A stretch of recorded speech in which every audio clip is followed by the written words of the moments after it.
입장을 못 받고 있다. 당시 많은 사람들이 영구 분단이 될지도 모를 정전협상에 반대했다.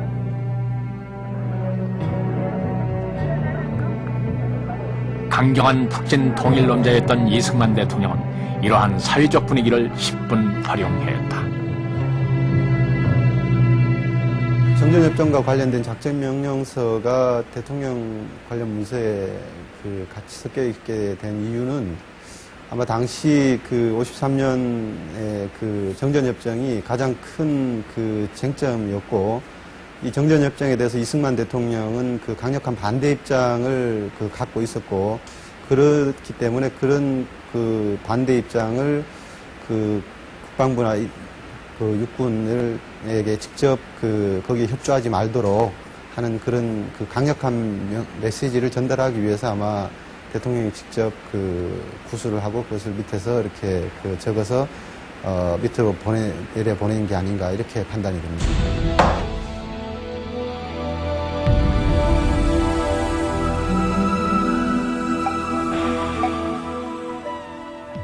급히 작성된 문서 한 장엔 이 당시의 다급함이 고스란히 담겨져 있습니다.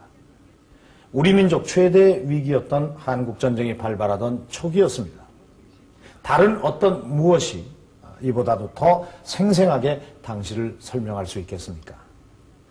이렇게 이곳에 보관되어 있는 이 문서는 우리 현대사의 결정적인 순간들을 증언해주는 역사의 거울인 것입니다. 지나간 역사는 이 후대의 반면 교사가 되곤 합니다. 최근 이라크전 파병 문제를 놓고 우리 사회는 극심한 혼란을 겪었습니다.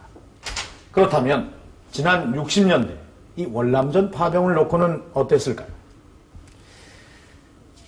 자, 지금 제가 이 손에 들고 있는 이 문서는 지난 60년대 월남전 파병과 관련된 극비 문서입니다. 잠깐 보도록 하겠습니다.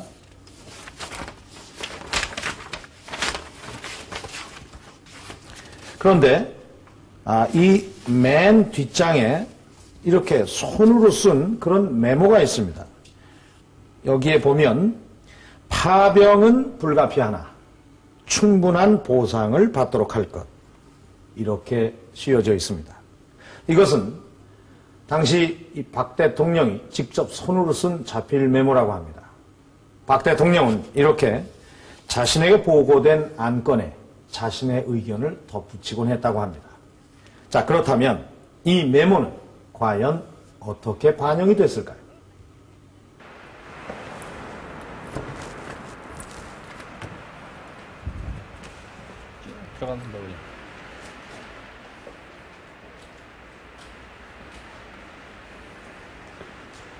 여기가 박정희 대통령 서가입니다.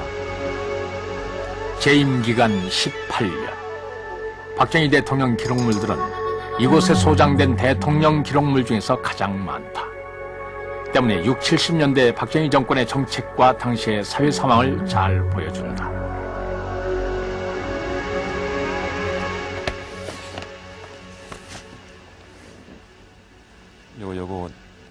이게 이제 메모가 박정희 대통령 친필 메모입니다.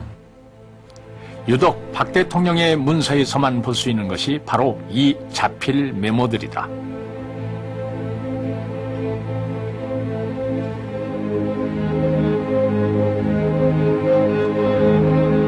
월남 파병에 관한 건에서도 마찬가지다. 박 대통령은 실제로 파병을 하기 1년 전부터 비서실을 통해 월남 파병 문제를 검토하고 있었다. 파병 시 장단점 등이 자세히 보고된 이 서류의 맨 끝에도 박 대통령의 메모가 있다. 파병은 불가피하나 1. 의용군 형식을 취하고 2. 충분한 대가를 받도록 할 것.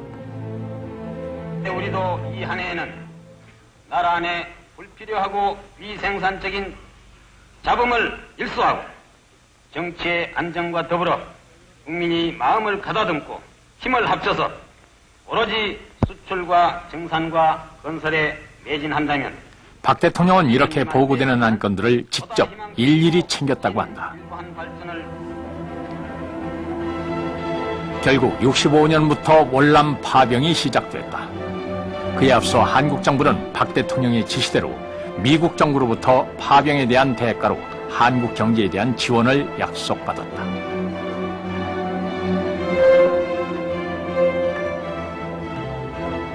그때 돈으로 10몇억 달러입니다. 10몇억 달러입니다. 그러니까 지금 돈으로 치면 아마 수백억 달러일 겁니다. 이제 그 엄청난 이제 그 현대화 이제 장비를 우리 국군에 주기로 이제 그 약속을 받았죠.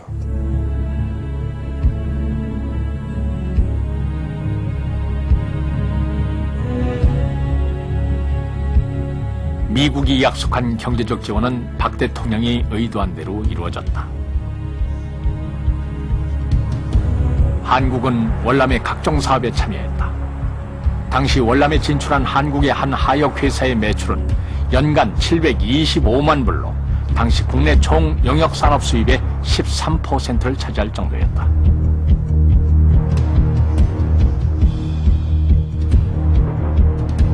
기술자들까지 월남에 진출해 한국은 말 그대로 월남 특수를 누렸고 70년대 경제성장의 밑거름이 됐다. 그 월남 파병 문제를 다루는 국방부나 그 청와대 내 비서관 입장에서도 그 대통령의 의중을 그 가장 그 잘 반영한 내용이라고 볼 수 있고, 따라서 그것이 하나의 그 월남 파병 문제를 그 추진하는데 하나의 지침이 됐을 테고, 보다 더는 상당히 강력한 그런 그 방향을 보여주는, 박정희 대통령의 방향을 보여주는 그런 그 의미로 받아들여졌지 않겠는가. 또 실제로 그런 내용들이, 그 지시사항들이 아마 월남 파병 문제에서는 거의 그대로 반영이 되도록 많은 한국 측의 노력이 있었다, 이렇게 볼 수 있겠습니다.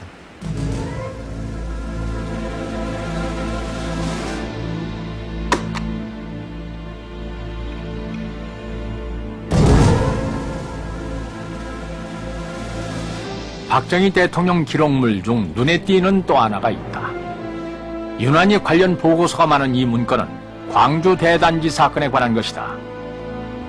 보고서에 쓰여진 박 대통령의 메모도 예사롭지 않다.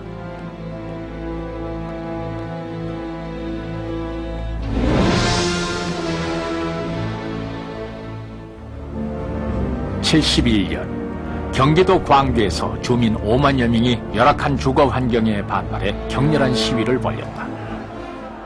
부어라, 부숴버려라. 갑자기 일어난 거예요, 새벽에. 아마 여기 성남 시민이 다 모였다고 해도 과언이 아니라고 합니다. 성난 군중의 시위는 언론들이 폭동으로 언급했을 만큼 격렬했다. 6시간의 시위로 차량 20여 대가 파괴되고 주민과 경찰 100여 명이 부상을 입었다. 무척 위험했죠.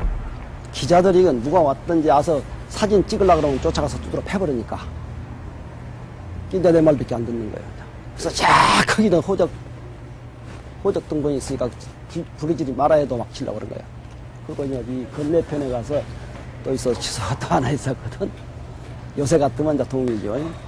거기 가서 또 이제 불지르는데, 여기 시청 호적만이는 태우지 마라. 소리 지르고 그랬어요. 그랬는데 하여튼 불은 다 질러버렸는가 봐.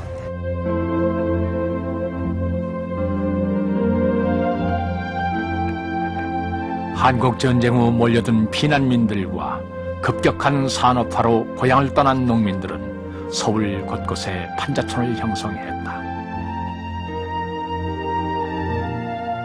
그런데